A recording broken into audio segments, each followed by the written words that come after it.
To speak to what happens to your body during a hunger strike, the first few days are the hardest in terms of hunger, and then the feelings of hunger subside. Your body starts breaking down its own fat stores for energy and literally begins self-cannibalizing and eating itself alive. And the prisoners, as you said, the ones who started the earliest, because this has taken place in a staggered manner, they are entering the zone of possible death. If you look at the forces that are resisting imperialism today, that pose the greatest threat to US-led empire and Zionism today, it is the Islamic resistance. It is the Axis of Resistance. It is the Islamic Republic of Iran.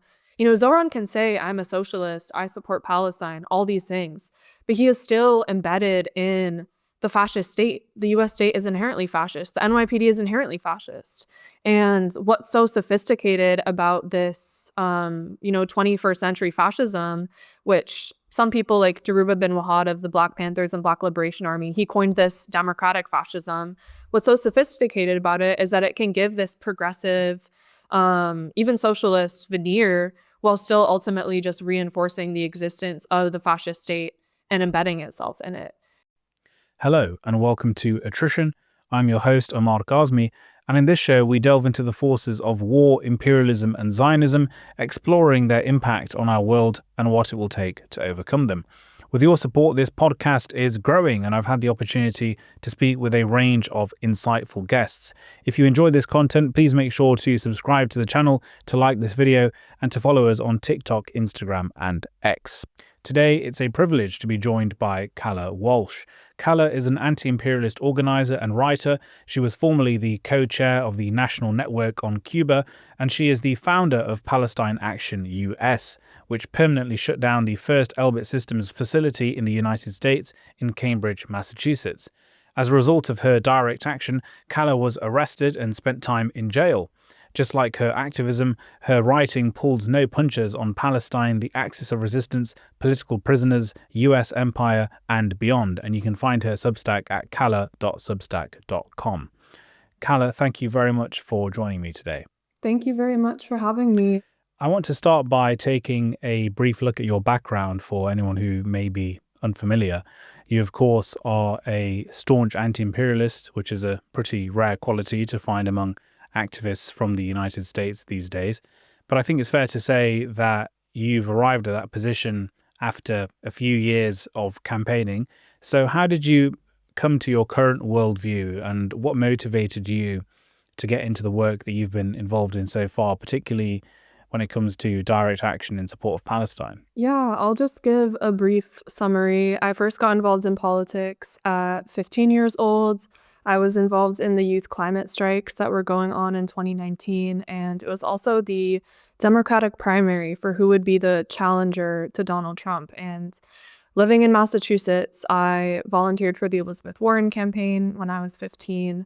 And I will say I always had a profound feeling that the United States should not exist, that it is an illegitimate settler colonial entity. But obviously for a while that was not reflected in my praxis.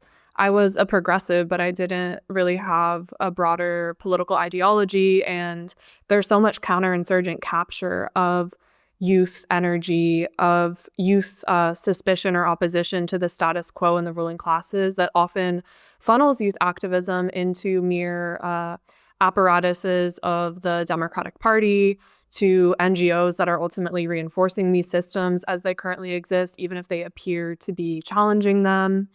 And so I transitioned over the course of a few years into the position I hold today as a staunch anti-imperialist. I will say a really radicalizing moment for me was the 2020 uprising, was being in the streets during that historic uprising against the police and realizing the necessity of militant escalation and resistance, and that electoral means were not a means to an end. But it took me longer to actually transition into different forms of organizing.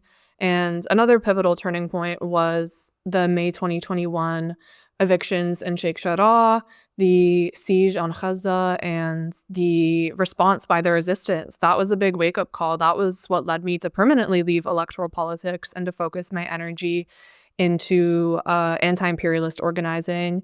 And I had the opportunity to go to Cuba, to actually be in a country and liberated territory from U.S. empire, and to see the effects of the blockade and the siege and the U.S. war on Cuba.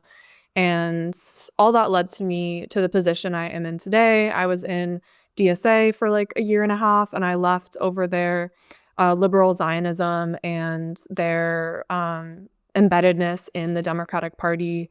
I also was in CPUSA for like a year and a half, which is not something I've talked much publicly about, but like very much encountered the same issues as you see in DSA, as in PSL, as in all these, dare I say, national socialist parties that are literally trying to build socialism nationally in the US, based on this like false genocidal construction of the American United States identity.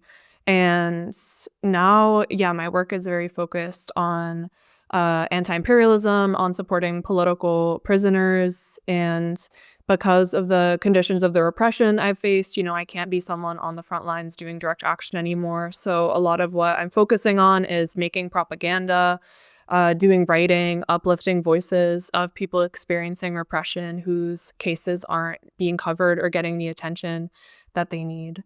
And also forging ties, between people in sanctioned countries and countries that are under siege from U.S. imperialism, speaking about the resistance, going to places like Cuba or Iran that we're told we shouldn't go to and that are too dangerous, even by people within our own movements who are too scared to even travel to these places, which is not illegal. I mean, of course, you have to be careful about not violating sanctions and such, but it's not illegal to go to these places and to forge ties of international solidarity. Well, thank you for that, Calla. I mean, I think you've illustrated the journey that many people, not everyone, of course, but many people have gone through, particularly in the United States and Britain, people who were swept up in the US Democratic Party and were enthused by Bernie Sanders, Elizabeth Warren, AOC, and people who joined the British Labour Party because of Jeremy Corbyn, but whose politics have since developed and evolved significantly, particularly off the back of, as you said, the Black Lives Matter uprising in 2020, the assault on Gaza in 2021, and so on. So thank you very much for sharing that. Now, you were arrested, jailed, and then bailed in 2023 because of an action that you took against Elbit Systems, which is Israel's largest weapons manufacturer. How did all of that go down? Yeah, we made the decision to launch PAL Action US on October 7th, on the day of the Al-Aqsa flood, because we immediately recognized that escalation was necessary, that the Palestinian resistance was escalating, that the genocide therefore would escalate in response to this heroic resistance operation, and that we as people in the imperial core whose countries are producing and shipping these weapons also had a duty to escalate. And we carried out a series of actions over the course of 6 weeks. And again, this is in the immediate aftermath of the flood. And so the state of the movement and the alignment of different organizations has changed dramatically since then. These were really the first moments, and we just understood the task at hand. And PAL Action UK had existed since 2020, and they had this, amazing strategy that we could build off of, work that we could build off of, and we chose Elbit, and we chose that campaign to target because it was part of this broader international campaign. Of course, we did a lot of trial and error. We made a lot of mistakes. We learned certain things that you maybe could get away with in the UK back then, although it's very different now, that you can't get away with in the US simply because of different laws. I mean, this is a much longer conversation, but like, for example, in the US, it's perfectly legal to wave a resistance flag of a designated organization at a protest. That's not a terrorism charge. That's within the First Amendment and the freedom of speech. But property damage is a lot more criminalized in the US. And we saw that with immediately facing really heavy felony charges and getting no contact orders with our co-defendants after our arrests that just made it kind of impossible to continue, and ultimately led to the organization like effectively ceasing to exist, although we continued in a propaganda capacity and receiving anonymous submissions of direct actions and propagating them that way, but we could no longer be planning and coordinating direct actions how we were those first 6 weeks. And of course, now in the UK, it's very different. Like, for a long time, many people's charges were getting dropped because juries were supporting their necessity defenses, that such actions were necessary to take in order to prevent genocide and the UK's participation in that genocide. But what the UK has, which the US doesn't, is this prescription mechanism where, foreign terrorist organizations, so-called foreign terrorist organizations, and domestic organizations are all on the same list. And it reached a point where Pal Action was simply too threatening and too many people were participating in it, and it was actually causing severe economic damage that they had to ban it and they had to shut it down. In the US, although Trump is trying to do some things like this, like designating Antifa, there exists no domestic terror list or mechanism to designate such organizations, although there is wide usage of terrorism charges. So anyways, we shut down the Cambridge office. It wasn't a factory, it was an office where people were doing computer work, but that was a big win. A small win, but like big in the sense that that's never happened before in the US, shutting down a facility permanently in that way. And it was the results not only of our direct action, but also continued community organizing and mass protest and secondary and tertiary targeting that was really complementary to our direct actions. When we call for direct action, often people retort like, oh, you're just adventurous. You want everyone to go get arrested and pick up guns, and like you don't want to organize the masses. And this is a false dichotomy. Like militancy and direct action can and should be complementary with mass action, and we shouldn't see those in two separate boxes. When they become contradictory is when mass protest is peace policed, is captured, is kept to just marching within police perimeters, etc. But really, something that led this facility to shutting down, in addition to the direct actions, was people personally targeting the landlord who was renting this office to Elbit, because it was not a facility that they owned, they were tenants. And people went to his house in the middle of the night and did noise demonstrations and made him feel like he wasn't safe. And it reached a point where he felt like it was better to just, break their lease and stop renting this space to them. But there still exist many Elbit facilities and subsidiaries throughout the United States. And I know we're about to talk about the hunger strike, but something I want to emphasize is, the hunger strikers are not just calling for people to pressure the government through legal means. They're above all calling for people to continue taking direct action against these facilities wherever they are found. And so even though there's this illusion of a ceasefire, that's actually more a reason that we should be escalating. It's not a reason people should pat themselves on the back and go home. We need to continue and escalate these direct action strategies. Well, we know that the ceasefire in Gaza is completely illusory. It's a method of taking attention away from Zionist crimes in Gaza, which are very much ongoing, just as they are, of course, in Lebanon. And you also made an interesting point about some differences between the US and Britain.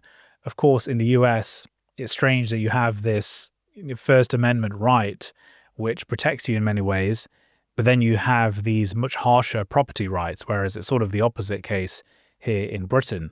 But what they've managed to do in Britain is that even though there is that defence of lawful excuse in the Criminal Damage Act, which allows for property to be damaged in order to protect other people's life or property, they've simply found other ways to prosecute people. So they don't charge people anymore with criminal damage. They just charge them with other offences like conspiracy to blackmail, which basically stops these actionists from being able to rely on that defence of lawful excuse, which would, of course, go to a jury in normal cases. And as we've seen in many cases, the jury has decided to acquit them.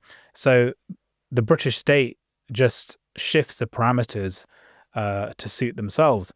And on that note, I want to turn now to a very pressing issue in Britain, which is that we have 8 political prisoners all jailed for supporting Palestine on hunger strike. They're asking for immediate bail, fair trials, an end to censorship in prison, and the removal of Palestine Action from Britain's list of terrorist organisations. 3 of the hunger strikers are now past day 40. 5 of the 8 have been hospitalised. They've lost significant weight. They risk organ failure and imminent death. But the British government seems happy to simply let them die. I mean, talk to me about these hunger strikers and the urgent need to support them.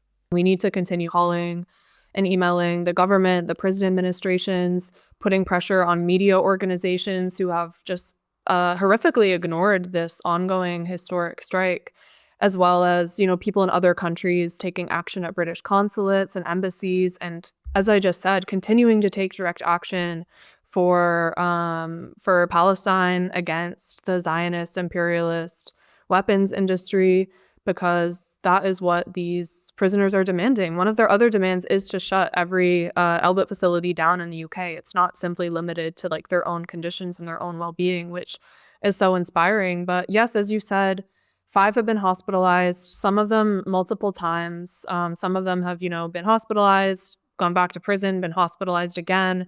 Some of them have said they've been treated far worse in the medical wings than they were in prison, which is horrific. To speak to what happens to your body during a hunger strike, the first few days are the hardest in terms of hunger, and then the feelings of hunger subside.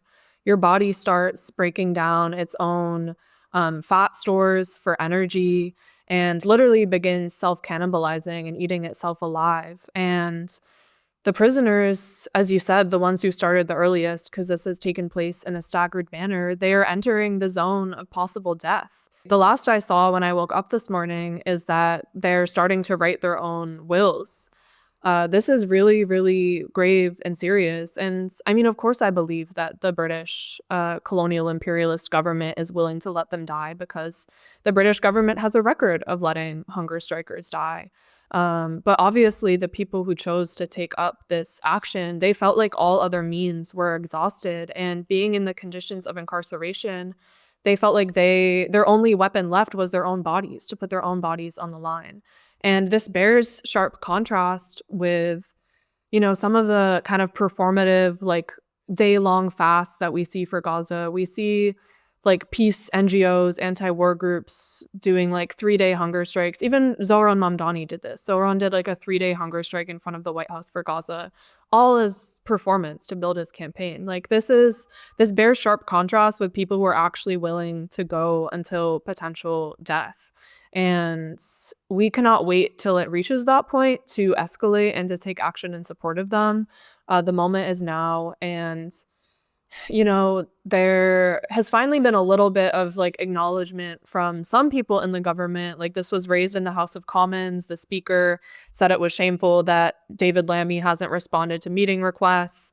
Their lawyers sent another message to David Lammy requesting an urgent meeting and saying they're ready to take legal action against him if it's not complied with. So we'll see what happens. But I think ultimately, everything that's gone down with Palestine Action, with the political prisoners, shows that merely appealing to the conscience of the government is not a means to an end. That's why people were taking up direct action in the first place. They knew we can't appeal to the good conscience of a genocidal imperialist government that has been facilitating this genocide in Palestine.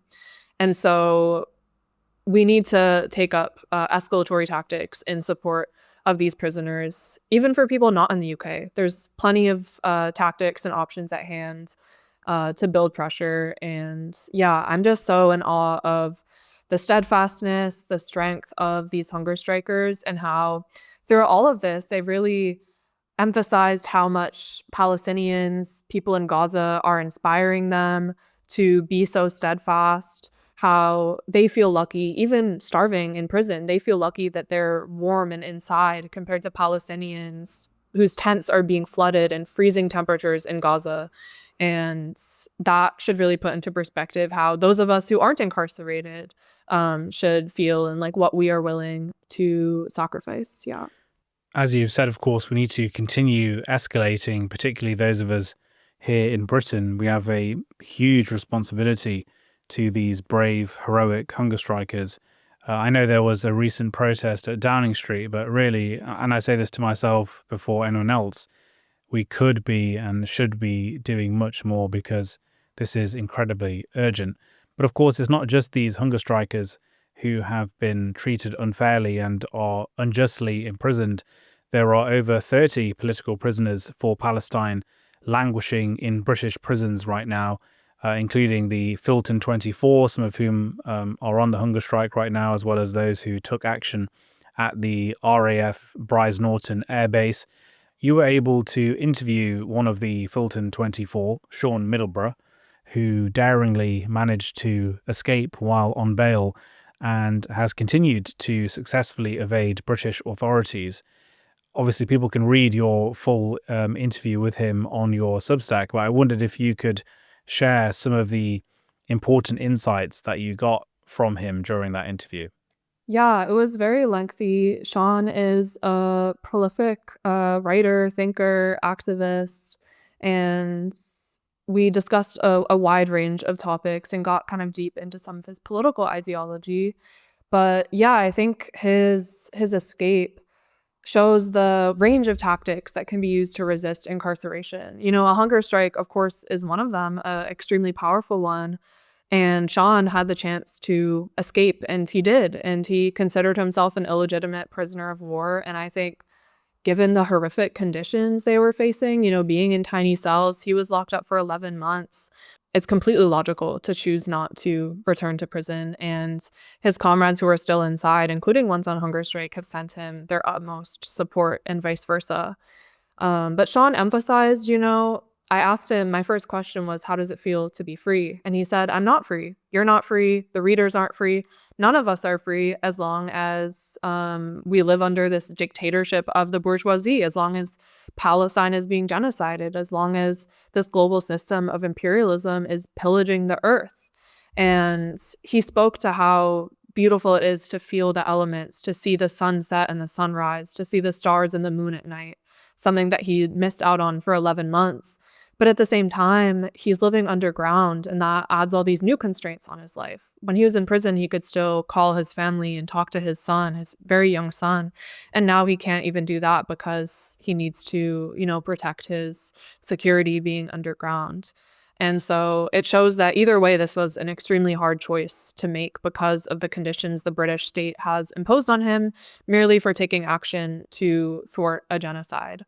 And Sean and I got, you know, deeper into some of his political theory. He's been involved for a long time. He used to run a couple podcasts. He had one called Diary of a Political Prisoner that he recorded from inside prison. He also had a podcast called Revolutionary Lumpen Radio.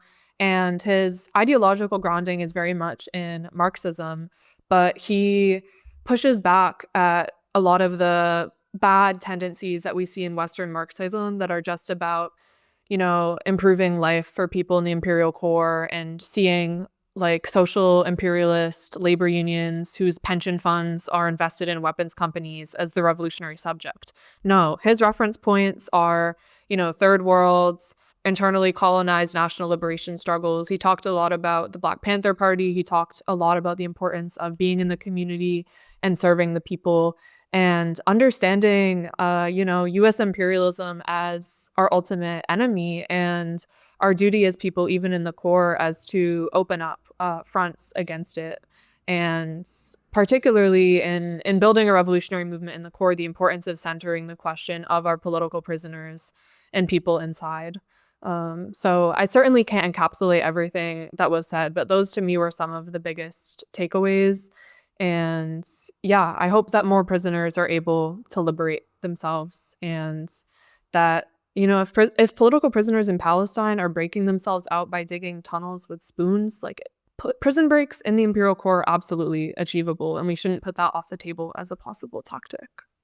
Yeah, and you mentioned that it's perfectly logical for him to evade British authorities because, as he said himself, you know, I'm not on the run. I'm merely being sensible, refusing to be held as a prisoner of war of Israel in a British prison. I mean, that's what he said. And it's true. I mean, these prisoners are effectively being held at the behest of this hostile foreign regime in Tel Aviv. I don't want to get into a conversation now about whether the dog wags the tail or the tail wags the dog, you know, who's really in control. Is the US and Britain in control of Israel, or is it the other way around? I think there's, you know, a nuanced middle ground there, and I definitely think it's true from what I can see that there has been a level of state capture here in Britain where policies and practices appear to be directly influenced by the Zionist regime, but that's a whole different conversation. Anyway, let's move on to talking about the US. Just like in many Western countries, we've seen, especially over the past 2 years, growing criminalization of Palestine solidarity. But these attacks are probably more sinister in the US than other Western countries. There have been campaigns of doxing and a deportation drive against Palestine activists, particularly university students. They did actually try that briefly here in Britain, but it ended up failing miserably. Can you explain what the atmosphere is like for campaigners in the US and the extent of the repression that they're facing at the moment? Yeah, I think there was a big shift after Trump came into office in how the movement is orienting itself around repression. And to be clear, Biden was laying the ground for all of this. I was, facing repression, federal investigation, which never ends under Biden. He laid the groundwork for everything Trump has done, such as creating the lists of everyone being surveilled that then Trump and Rubio would use to deport. But nevertheless, obviously, Trump has taken a more head-on, aggressive strategy. And unfortunately, I think a lot of the response to repression is sometimes to cower and to self-censor, to tone down our language and words out of fear of facing more repression, thinking that that will protect us in the end, when ultimately it does not. We see that these deportations target even people who vocally condemn the resistance and support two-state solutions. They target anyone who speaks out for Palestine at all, no matter how reformist or careful their language may be. So why should we water down what we're saying then? If we're going to be targeted no matter what, we should openly and proudly support the resistance. And the reality is, the more of us that do, the harder it is to come for us and to target us all. There was also, of course, the designation of Samidun as a sanctioned organization in the US and as a terrorist organization in Canada that took place under Biden right before the election last October. And that was a major escalation, targeting an organization that, very openly supports the resistance and meets with the resistance, which is perfectly legal, by making up these fake lies that they're a fundraiser for the PFLP, which is just ridiculous. And the US government is fully aware that that is not true, but they'll still say it as a convenient excuse to prescribe an organization. I think a lot of the movement work now in the US is oriented around anti-repression, around community defense. Of course, everything that people are doing to resist ICE is very inspiring. Really grassroots community defense networks to follow ICE, to alert people of ICE's presence, to protect people from arbitrary kidnappings and deportations.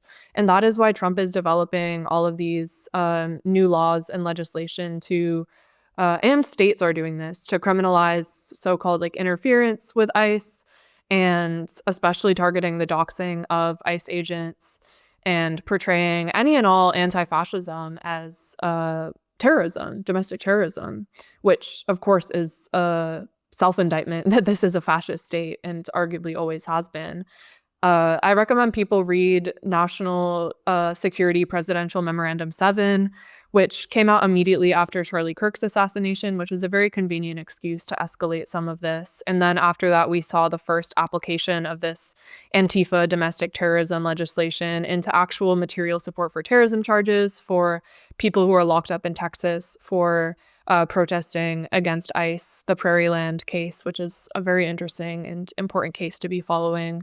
Unfortunately, some people have cooperated with the state and pled out, but others very bravely are taking it to trial, even though they're facing a long, long time in prison. And this basically lays out, this memorandum, how Trump is going to target all the opposition. And again, a lot of the emphasis he puts is also on targeting liberal NGOs that have very legal above ground funding structures that I don't see as threatening, really. I see them actually as counterinsurgent and kind of capturing a lot of more radical energy and funneling it into unthreatening means. But regardless, he still wants to dismantle them. And it speaks to, tracking funding networks, basically trying to link all domestic protests as foreign influence and foreign controlled. And I think people really need to be listening, to what the enemy is saying to understand what strategy they're going to use to repress us, since we always need to be one step ahead of them. And Trump also a few weeks ago designated the first Antifa groups as foreign terrorist organizations, some groups in Greece and Italy and Germany, which is also a major escalation. And we'll see what is to come. It's important that groups are focusing on anti-repression, on defense. And a lot more people have been locked up as political prisoners than they were, say, a year and a half ago. And so that work is important, but it can't merely be defensive. It will only be effective if we continue to go on the offensive and escalate and don't let any of this scare us out of protesting. And our defense strategy with Trump in office can't be to ally with the Democratic Party, because that is just the most effective way to neuter ourselves and our radical energy. That's how the Black Lives Matter movement was effectively co-opted and crushed, was people selling out to the Democratic Party, which tried to co-opt it. And so we need to look at these historical examples of counterinsurgency and not fall into those same mistakes. Well, just on that topic about people getting sucked into supporting the Democratic Party, let's talk about the New York City mayor-elect Zohran Mamdani. Now, I've been critical of him for months, and I know that you have been as well. I mean, during his campaign, I think he made it pretty clear where he stood on Palestine. He gave lip service to the Palestinian cause, and as you said before, he did that performative fast in support of Palestine. But he also recognized Israel's so-called right to exist, and he condemned the Palestinian resistance. He also cozied up with Zionist higher-ups of the Democratic Party. And since then, it's only got worse, hasn't it? And, beyond Palestine, he's also spoken against Venezuela and Cuba, and he put out some rather curious advice regarding arrests by the US Immigration and Customs Enforcement Agency, or ICE as they're known, telling people not to run away from ICE agents and to comply with them. I don't want to use the word betrayal here, because I don't think he's betrayed anyone. I think that he made it perfectly clear where he stood. But people, obviously gave him the benefit of the doubt, or they believed in him. So I'd say that Mamdani has betrayed what many people who were sucked into supporting him believed about him, hasn't he? I mean, he sort of betrayed that impression. I agree with you. I never supported Zohran, or Zioran, as I like to call him, once. I always saw him for what he is. And I mean, part of this is because I worked on campaigns. I was a staff member for politicians. Like, I've been very up close with this process of what politicians are, and not only within the liberal wing of the Democratic Party. Like, I also worked on many DSA campaigns in Boston, where I grew up, when I was involved in DSA. Like, I know most of the DSA elected officials where I grew up. Like, some of them represent me. And I think anyone who is surprised by Zohran's trajectory is a fool. I'm sorry to say that. I know that sounds harsh. Like, if this is your first rodeo and you have never experienced a politician selling out, okay, I'll give you a little leeway. But like, there was never any indication beyond people's utopianism that he would be any different than an AOC or a Jamal Bowman or any of these radical liberals that represent the left wing of the Democratic Party. And so I never praised Zohran even once. I was living in New York for most of the election. Like, I was there during the primary. And, his position on Palestine alone, his position on policing, his backwalking of everything radical he ever said, apologizing to the NYPD for calling them racist, committing to keeping Jessica Tisch as police commissioner, whose family literally owns a hotel that Netanyahu stays in every time he visits New York, walking back on his promises to arrest Netanyahu. None of this surprises me at all. Like, this is the MO of DSA politicians, of these kind of politicians that build their campaigns off of this image of challenging the establishment. But then in order to survive within the Democratic Party, they have to assimilate into the establishment. And he's even selling out DSA. He's refusing to endorse DSA primary challengers. And so many people in DSA are still defending him and upholding him as like Lenin, which is beyond ridiculous. And, I said something when he met with Trump and shook Trump's hand in the White House and got really cozy. I said something that I got a lot of hate for, which I said, Zohran is a social fascist. Like, this is him officially entering the fascist governing coalition with Donald Trump. And this is National Socialism. It's like free buses and good healthcare for us and genocide and poverty for the global South. These are the limitations of just calling for people's lives in the imperial core to improve social democracy while having no analysis of the global system of imperialism and understanding that any reforms or improvements to our lives are still built off of the destruction and pillaging of the global South. And so, it's important to be precise about what I mean when I say fascism. We have to understand that, fascism doesn't look like the stereotype people have in their head of like a guy with a mustache screaming on a podium, like in the 30s. Fascism is far more sophisticated and widespread now than it was before. And this was part of, the US empire's emergence onto the global scene after supposedly defeating fascism. Really, it became the Fourth Reich. It took over the fascist global governing coalition. It subordinated the British Empire and the other empires under its hegemony. And it absorbed all the former fascists, whether in Japan or Germany, into NATO. And, when we talk about Israel as fascist, like, we understand that even the left in Israel, even the socialist kibbutzes and the Labor Party in Israel, they are still fascist. They are still genocidal. And I don't see the US as fundamentally different. George Jackson, a martyred political prisoner in the US, he wrote a lot about fascism, and he said that it's impossible to have an exact, precise definition of fascism because it's constantly changing and readapting itself to the current changing conditions.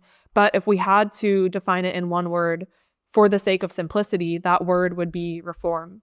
And I think that encapsulates exactly Zohran's position. Zohran can say, I'm a socialist, I support Palestine, all these things, but he is still embedded in the fascist state. The US state is inherently fascist. The NYPD is inherently fascist. And what's so sophisticated about this, 21st century fascism, which some people like Dhoruba bin Wahad of the Black Panthers and Black Liberation Army, he coined this democratic fascism. What's so sophisticated about it is that it can give this progressive, even socialist veneer while still ultimately just reinforcing the existence of the fascist state and embedding itself in it. And this is why, like, Joe Biden was a liberal, but again, he was at the helm of the fascist state. And what's different about Trump is that merely they're more open about basically that they're fascists. So yeah, I think that this is an important critique to be made. I think that people are so hungry and desperate to feel like we've won something and achieved something that they really, even people whose analysis I generally respect, who I think have strong anti-imperialist politics, were just like celebrating Zohran's win as like the revolution. And I think that's really dangerous. And like, even framing it as a betrayal is not entirely accurate because, like, who is he betraying? Zohran is a member of the ruling class. He always has been.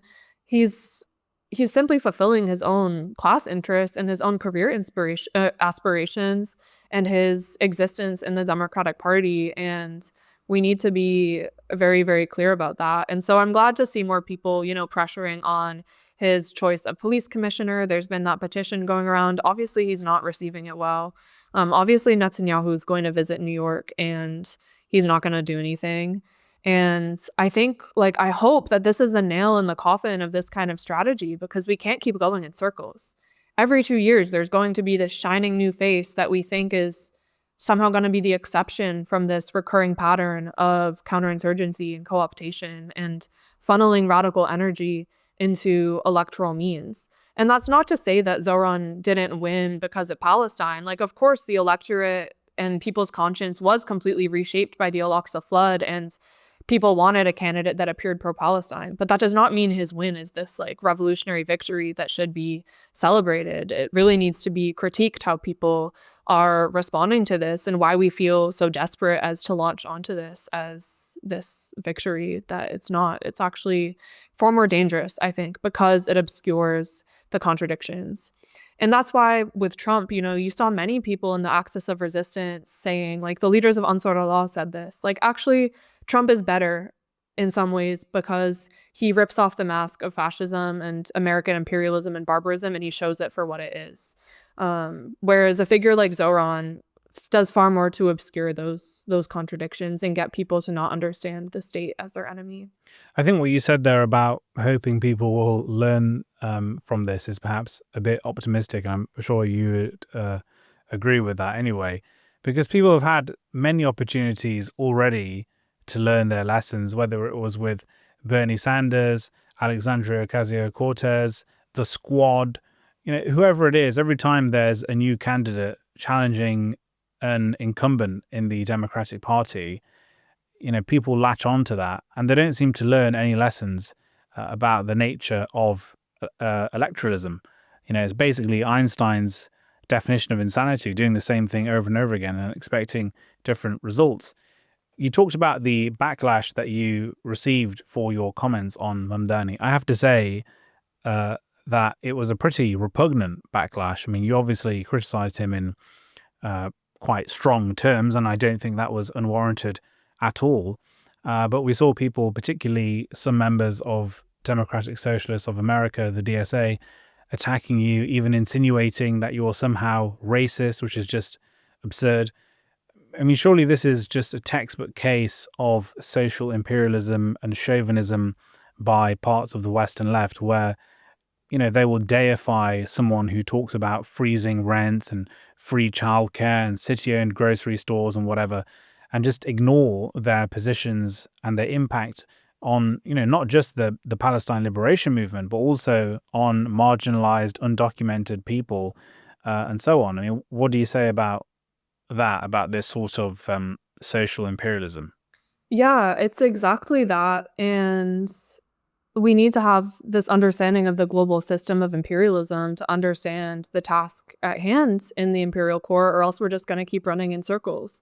Like, all our social welfare and free healthcare and free buses and free childcare, as you said, is built off of this endless genocide and war and pillaging and looting of the global south. And that's why our strategies cannot be focused on just reforming this system and improving conditions for ourselves. It needs to be focused on dismantling this system as a whole. And the traditional Marxist understanding of, like, the proletariat as the revolutionary subject needs to be adjusted to the imperial core, because the reality is, like, the traditional proletariat and labor unions in the US are like labor unions of people who build bombs at Elbit, or labor unions who make exceptions when they're on strike to keep shipping bombs for Israel, labor unions whose pensions are invested in the weapons companies and in the genocide. This is called the labor aristocracy. And the reality is, people in the core, although we can understand imperialism is a global system that oppresses everyone and that ultimately it's in our interest to end it, we also need to acknowledge people in the imperial core, even the working classes, do benefit from imperialism in a lot of ways. Like, we can order anything we want at the click of a button. And we have so many, so much overconsumption and luxuries that we benefit from because of imperialism. And I think even people who have a pro-Palestine position aren't ready to make material sacrifices, even small ones. And the reality is, like, in a revolution in the core, we're going to have to get used to having less and less luxury over consumption. And I'll also just say, in response to, like, this crazy backlash that I get, I mean, I'm very used to it. I've gotten this level of backlash and dismissal for a long time. And so I'm used to it. And often it's targeted at my young age, at dismissing me purely because I'm 21 or whatever, and that I'll grow up and grow reasonable. But I actually think there's a lot of resentment because I did the whole DSA game. I was in it. I worked within it. Same with the Democratic Party. Like, I experienced it firsthand and I got over it and I saw it didn't work and I made the decision to leave, and now I'm doing something else. And sometimes people delegitimize me because I moved from thing to thing to thing rather quickly, which is actually just indicative of, like, my political development. But for a lot of people, their political organizing is like a social club and it's their social life. And so leaving it means leaving all your friends behind, even if you think it's politically wrong. And that's why I see a lot of people stuck in these organizations. And so, yeah, like, people are going to hate, but history will absolve me. And that's why every single time I critique Zohran, every single, when he won the primary, when he won the general election, throughout his whole election, when everyone was fawning over him, like, I didn't care if I was one of the only people saying this, because I know history will prove me correct, and that his own choices will prove me correct, because this is the trajectory of politicians working for a genocidal imperial settler colonial state like the United States or like Israel. Hmm.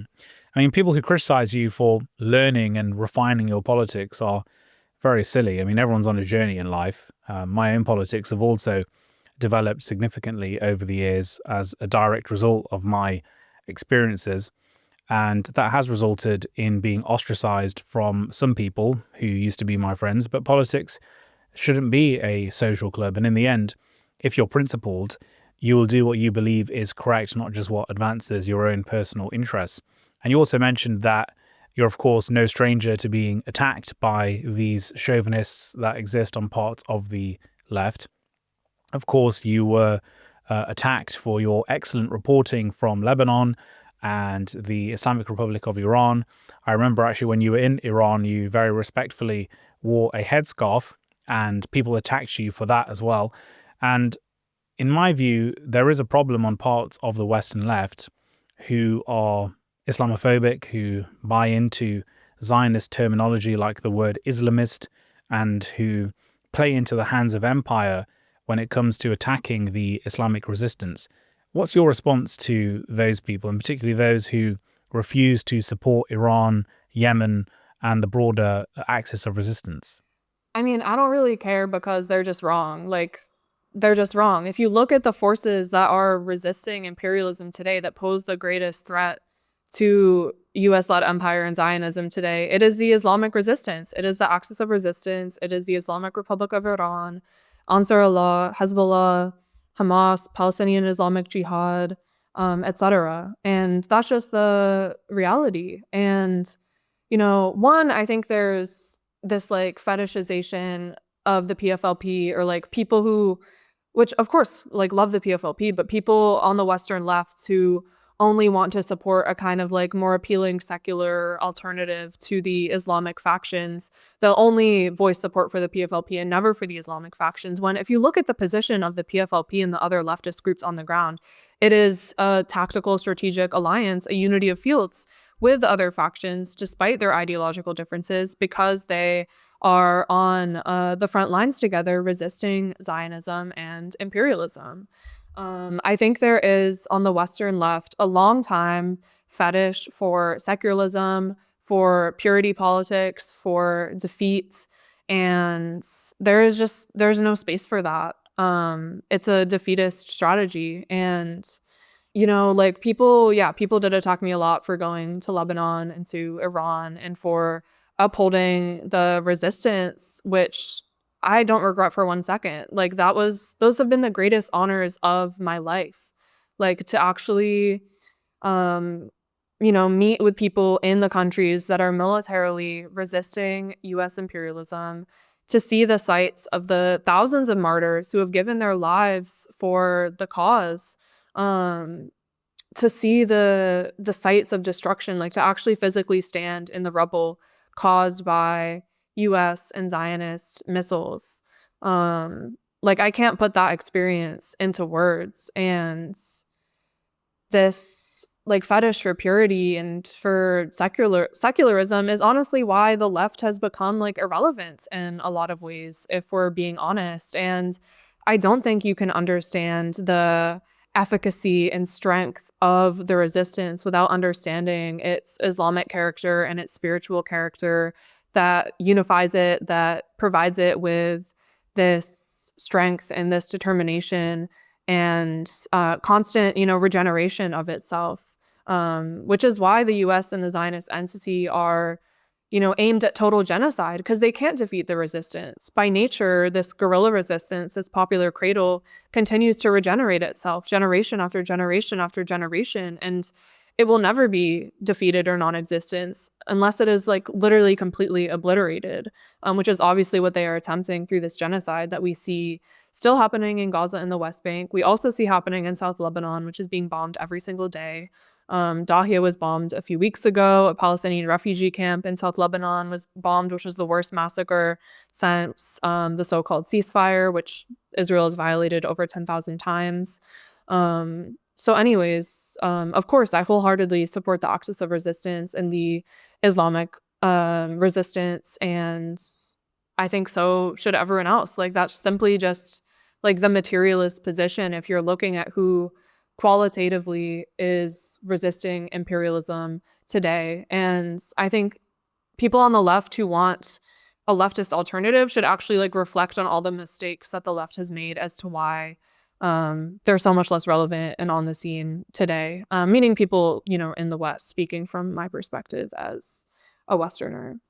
Well, I find that incredibly insightful and refreshing, and I hope people will take heed of what you just said. I mean, the thing about the PFLP, the Popular Front for the Liberation of Palestine, always confuses me because the PFLP are funded, armed, and supported by Iran because Iran supports all resistance factions, irrespective of whether they have an Islamic character or not.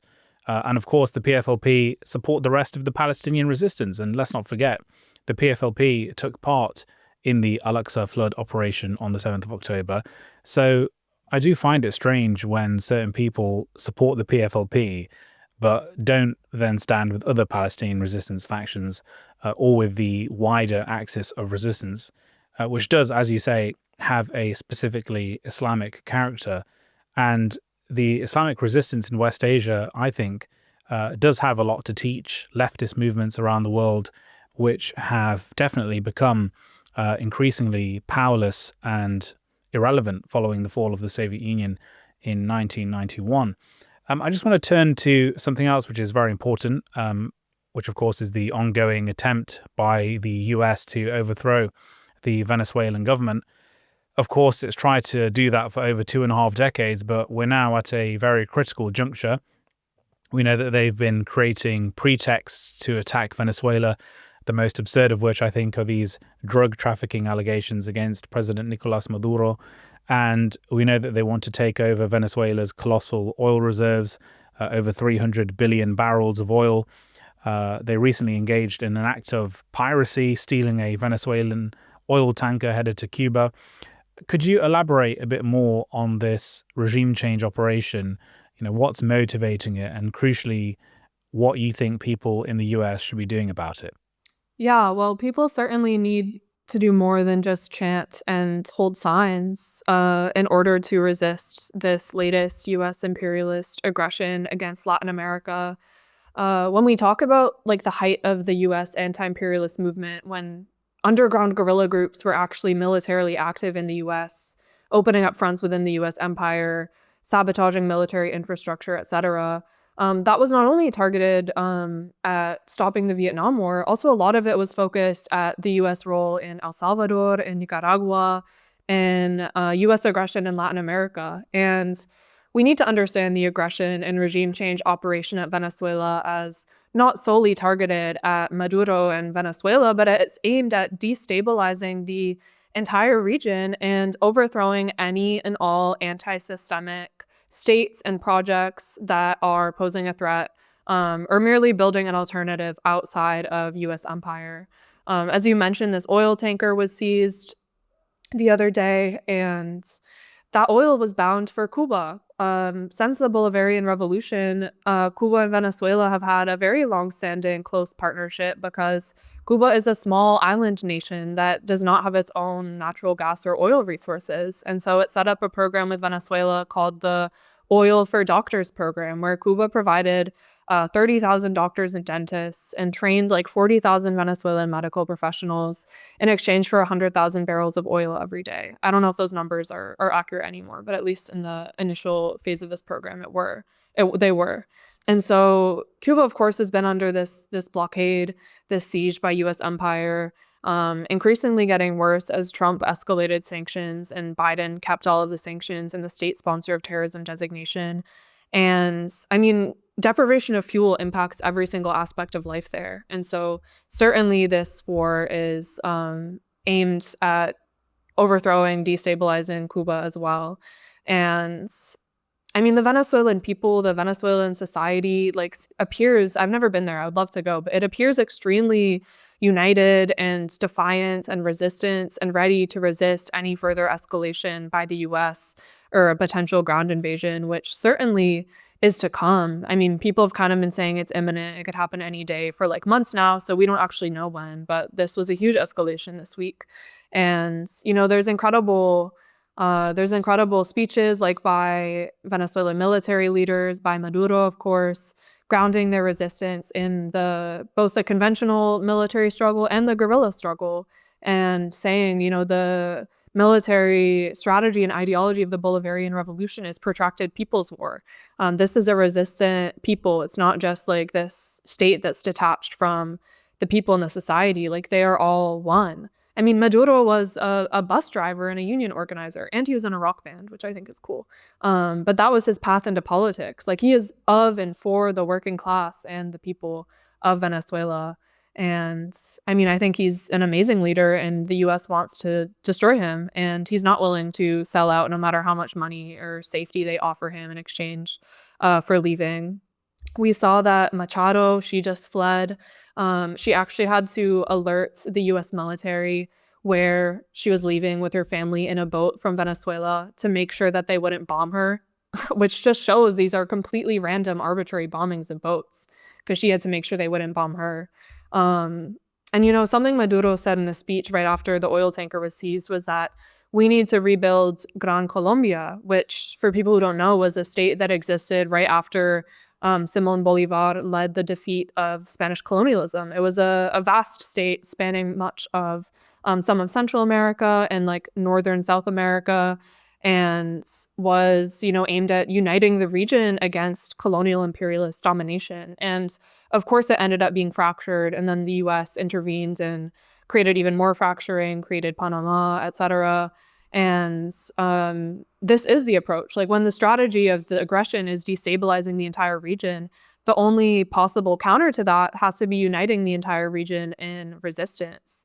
And unfortunately, there are a lot of leftist leaders in the region, like Lula, like Boric, like even Petro, who's a little better than the ones I just mentioned, but still like has been saying a lot of problematic things about that Venezuela should have a transitional government and like should just, have new elections. I mean, he supported Machado's right to run in the last elections, despite her literally being funded by the CIA.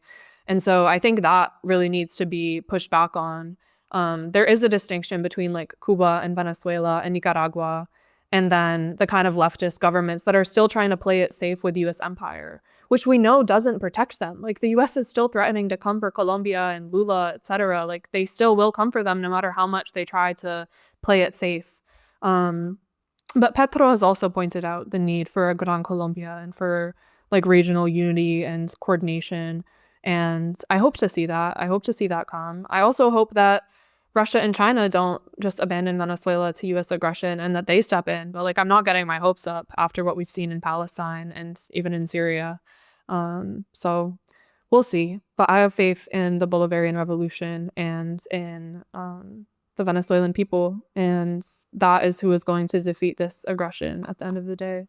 Yeah, and what you've pointed out there is crucial because, of course, the people in the US probably have a much more limited role to play in stopping this coup attempt. There's actually a question more so of international and regional solidarity that's much more important.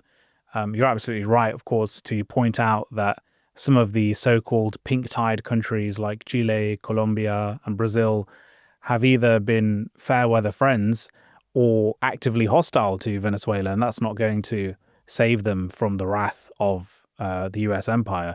It's actually a pretty reckless strategy.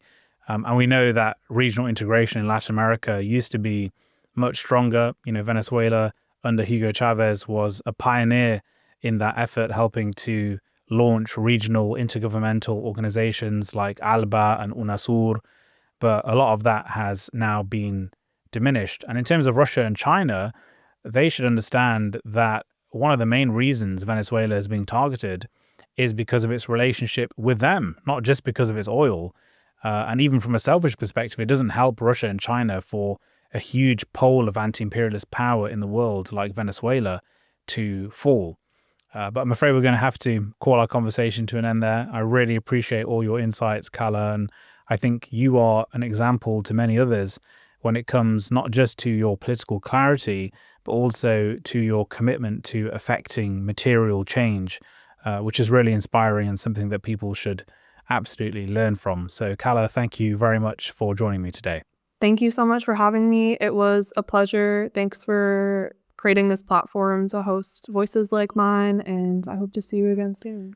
I appreciate that, and I hope I can have you on the show again in the future. Calla, thank you once again for taking the time to speak with me, and thanks to all of our listeners and viewers. Please make sure to like this video and to subscribe to the channel if you haven't already done so. Help us to overcome the algorithmic limitations that we're facing, and we'll see you on the next one.